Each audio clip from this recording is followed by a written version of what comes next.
if you look in the past 10 years, for example, you would see robotics in the after-school program, in all kinds of competitions, go and build your robots and so on, which is great fun for the kids, but the connection to the core subject that we want them to learn is very loose. It's basically, here is a playground and go and have some fun until mommy will pick you up. What we are doing with this technology is bringing it to the center of the learning, to the center of the classroom, and showing the kids that math is not just an abstract thing. Equations are not just for the sake of equations. This is actually how our world works, and they need to work on these robots in order to figure it out.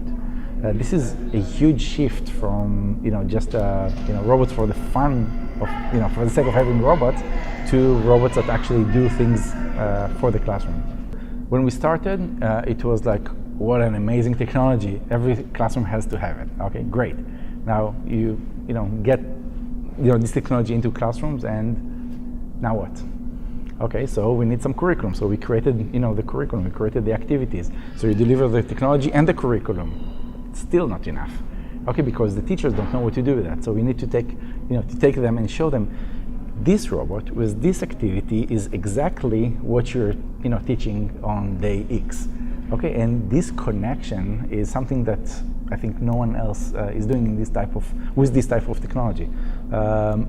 When you teach quadratic equations, here's the activity that can bring it to life using this technology. When you teach biology, here's a different activity that can do that, and so on and so on. So we map all our activities with the school curriculum, and we help them focus on the subjects that they need to enhance their learning.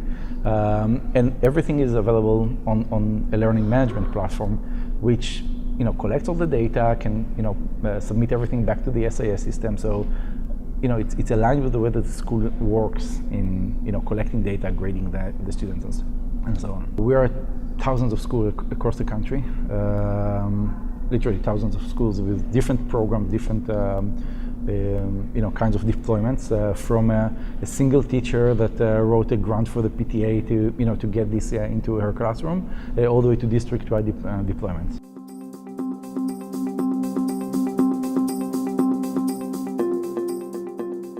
Here in Elad, just laying up the map, just like telling you, hey, this is the mountain, this is the valley, this is the pitfalls, and this is where everyone is going, and this is where you are at. This kind of like an outsider view, I think was very, very helpful.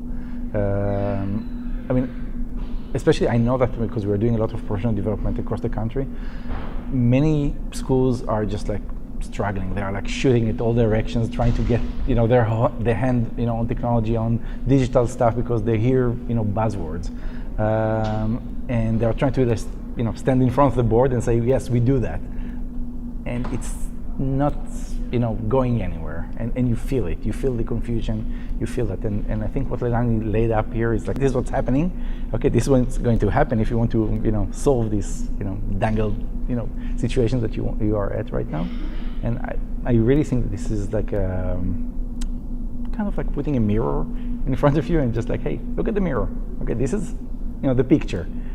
This is what it is. Now let's improve it. Let's take it somewhere else. Which, I mean, to me as a vendor is also very valuable.